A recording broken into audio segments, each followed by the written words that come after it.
Hey fam, what's up, what's up, what's up? This is Robert Anton here, robertanton.com on location in Cleveland. Yeah, I'm watching these shows from all over the place, right? The last one was in China, now this is Cleveland. I am watching The Voice of America, and this was the semifinals round 2. And it was Team CeeLo and Team Adam, and it wasn't really versus. As I have found out and I have been told several times that it's going to be, each team is competing within themselves right now. So they started out by giving the eliminations for TeamXtina.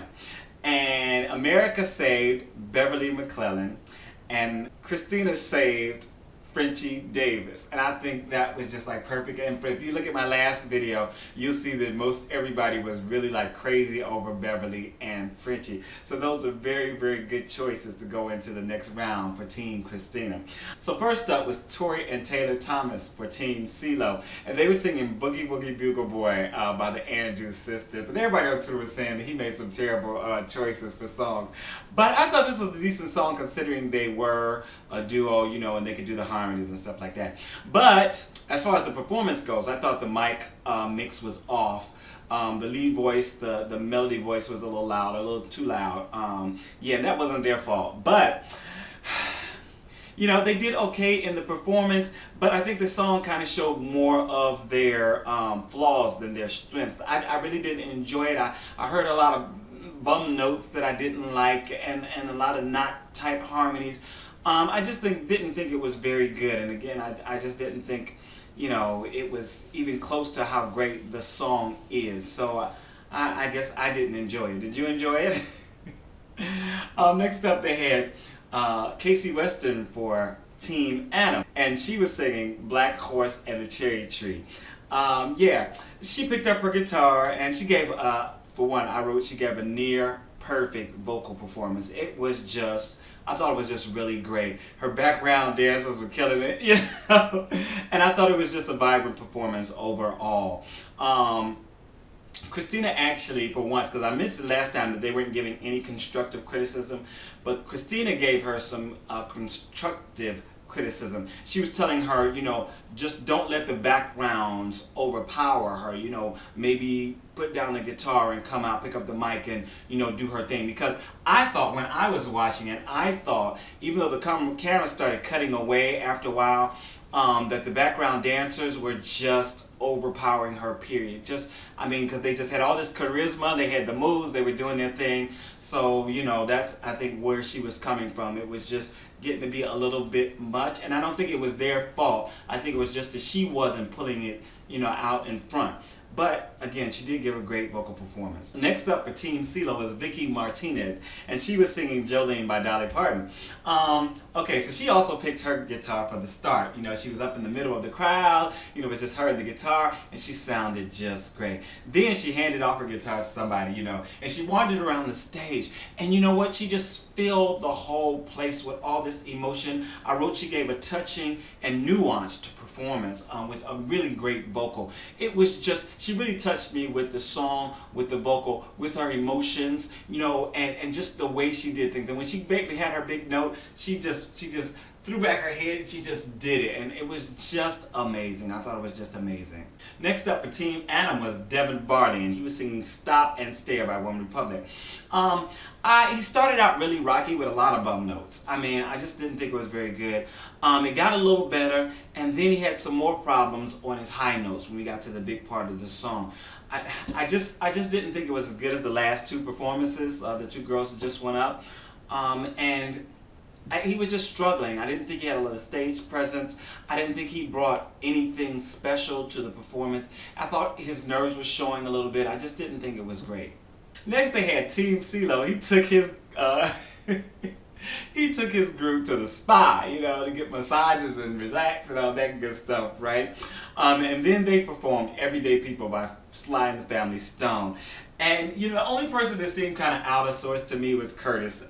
He just didn't seem to be finding his stride with the song, but everybody else tore it up. Everybody else did great. CeeLo had this big wig, it was a very interesting and fun performance.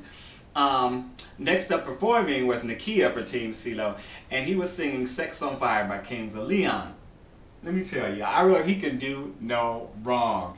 I mean, this guy just has this gruff look and stuff like that, but when he sings, he has this amazing tone, and it's almost, again, like that Michael McDonald thing, and so many people have it. But he really knows what to do with it. I thought it was a good performance. I had just a great vocal. And he had some girls twirling fire in the background, which was really nice. And he brought the drama. You know, he had little set things that he had to do. And I don't know if they were already planned out or if they were like on the moment, but whatever. Even when he fell on his knees, it just surprised me. The performance aspect and the little things he was adding to it surprised me. The voice didn't surprise me. I think he has a wonderful voice. Next up for TeamAdam was Jeff Jenkins, and he was singing Jesus Take the Wheel by Carrie Underwood. And I thought he started out good, but he has a tendency to go nasal sometimes. He has a really sound quality that I didn't like that he kept doing. He was also having some pitch problems, but he came on stronger and more solid in the chorus, and it sounded a little better to me. I didn't think it was great, but I thought it was okay. And TeamAdam took his team to his home, and I just saw all this countryside personally. I was about to say to his mansion, which I'm sure it is, but I saw all this countryside with this big house. I was just like, oh my God. And they performed with a little help from my friends by the Beatles, with a full choir behind them, and I have to mention John Burrows High School. Yeah, but I thought it was okay. I didn't think it was great. I thought it was pretty decent. Adam had this note, this squall that he did that was, but it was okay. You know, it wasn't great, but it was okay.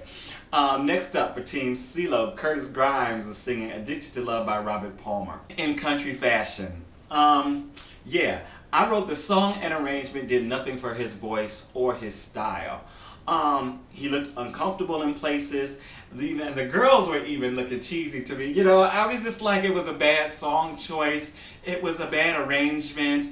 It didn't sound good to him. He seemed nervous and unsure about it, and like maybe he didn't like it himself. It just wasn't strong for him, and it seemed like he was pretty much thrown under the bus. And like I said, many people on Twitter were saying that CeeLo just did not make very good song choices for his team. Last but not least, for TeamAdam was Javier Colon. He sang "Angel" by Sarah McLachlan. And he sat at the piano.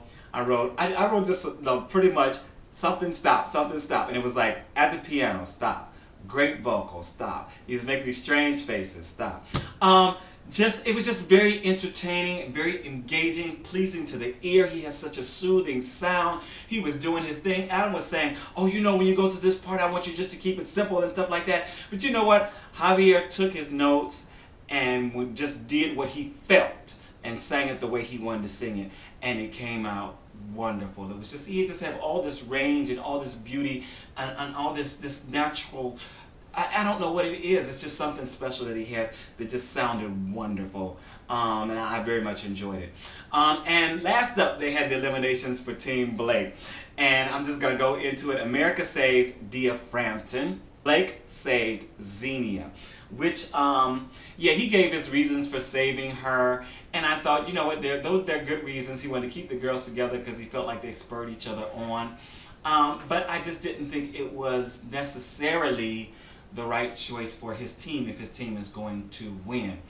Yeah, I was hoping that he's going to choose one of the guys personally. Either one of the guys would have been fine, just for a little diversity and for a little change up and for the possibility of, but whatever. He is making his choices, and I guess he's going to be happy with them. He said he can affect change most with Xenia. So, you know, he wants to help her grow and keep her in the competition, so I guess that's good. What did you think of the choices this week for the teams, for the people who were saved? And what did you think of the performances this week? Tell me your thoughts. All right, I'm out. This is Robert Anton. Once again, robertanton.com.